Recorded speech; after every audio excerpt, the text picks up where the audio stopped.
She's a lecturer, woman, and farmer. Her main research is sustainable crop production systems, traditional agricultural technologies, and food security. I want to start this discussion by reading a statement made by a minister in the Ministry of Finance responding to a question in the Senate earlier this. Trinidad and Tobago in any year spends approximately 125 million US on French fries, not sweet potatoes, not cassava, not breadfruit, all of which make nutritionally and gastronomically superior fries to Irish potato. Now, although this may seem like a simple statement, it is to my mind a very profound commentary on the state of agriculture in Trinidad and Tobago, because what it immediately conjures up or addresses, in fact, is the commonly overlooked factor of any analysis on the state of agriculture in Trinidad and Tobago, and that is the drivers of consumption patterns. Now, we may ask ourselves what drives consumption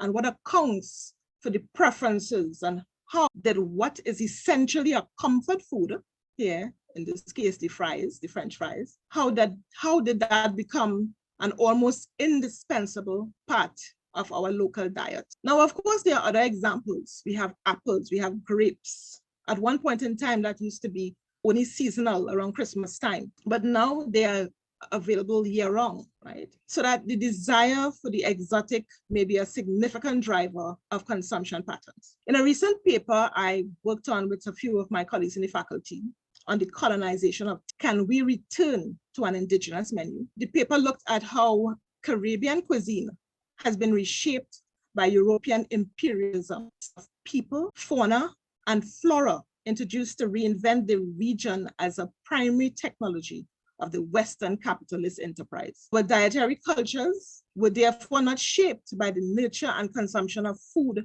indigenous to our region, but instead foodstuff accessible within established trade networks, as well as ethnic preferences based on ancestral traditions, were the primary determinants of what was considered food. Now go back to slavery.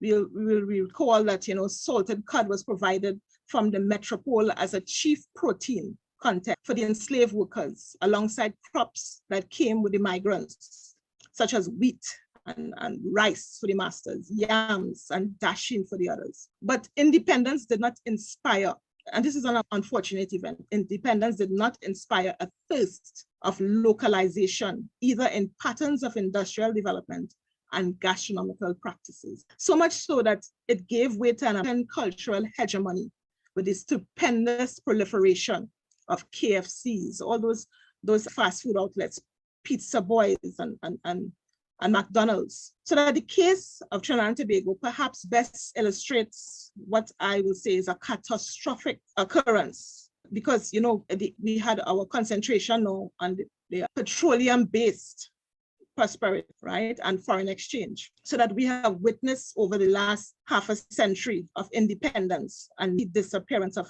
local fruits. It's only now we are seeing some of them coming back, and the marginalization of agriculture to a near vanishing point as a contributor of GDP. And you recall that our GDP is very low. It is 0.5. That is the contribution of agriculture. Now, to say we have had a number of different achievements over the years. And the government, for example, recently, they have targeted the agriculture sector for economic diversification with planned investments and agriculture promotion programs. There have also been a number of initiatives to increase sector participation. And for example, we have grants for youth and we have grants for farmers in excess of 100,000.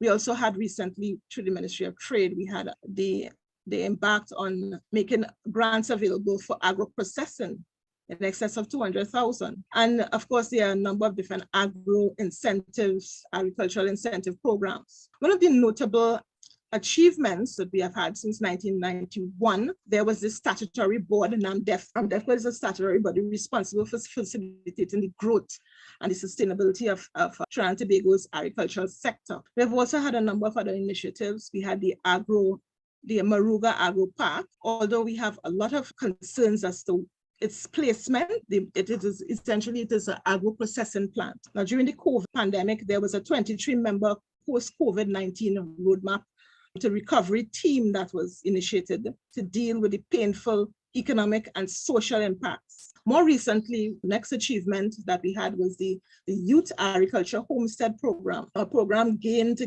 giving young people between the ages of 18 to 35 training and technical support, and most importantly, land. Now, it's unfortunate that, we have graduates coming out of the University of the West Indies and they don't have, this initiative was not at least available to them.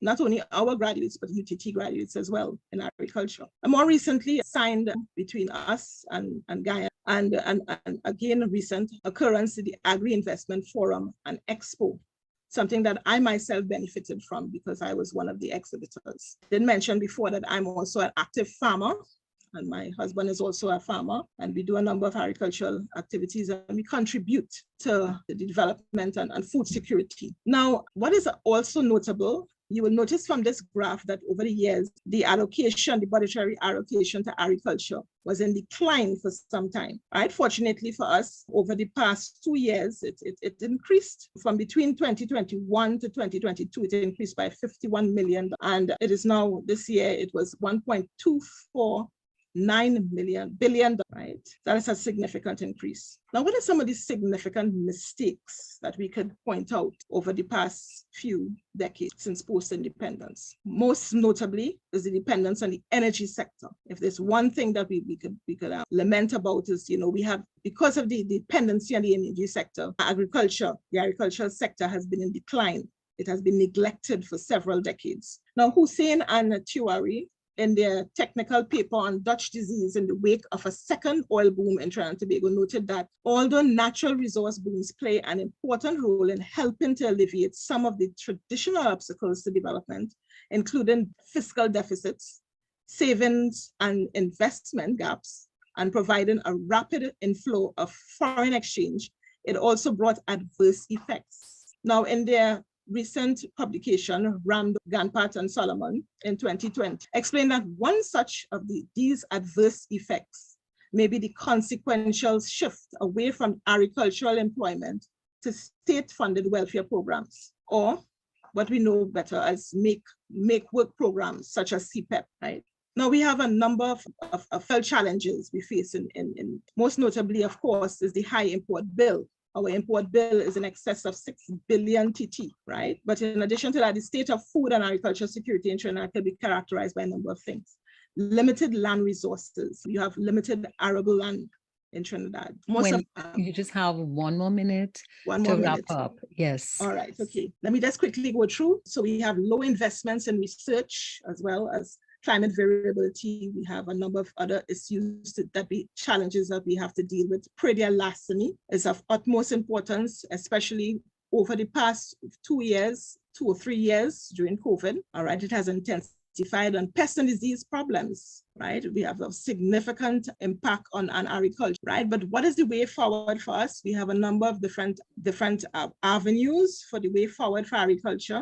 And this includes improved technology in water management, promotion of protected agriculture, climate smart farming, precision agriculture, digitization in agriculture, improvement of land management. But essentially what I want to emphasize in our way forward, we must build resilient agro-food systems. Now, improved research towards data-driven decision-making, exploring innovative ideas such as, sargassum and the use of sargassum, insect farming, something that a new area of research that we are now about to embark upon at the university. And we have a number of other things as well. Quite recently, we also embarked on a seed bank initiative because one of the major things that we face as a nation is that we're so dependent on importation, not only of food, but we are seed insecure. Most of our farmers, they have been using imported hybrid type seeds, and they are no longer saving seeds, right? And this is very serious for us as a nation, because without seed security, you have no food security, right? And also research into looking at some of our indigenous crops that are adapted to our environmental conditions. Also reduce reliance on agrochemicals using biopesticides, cover crops, and mulches. All these things will add and contribute to building more resilient agro ecosystems and food systems for us here in the Caribbean, right? And my last point was strategic placement of semi-processing plants in growing areas. And this brings me to the end of my presentation, and I look forward to the questions that will follow in the question and answer segment. Thank you very much. Thank you very much, Wendy. And I note that you're a lecturer, woman, and farmer, and that to me is very, very impressive.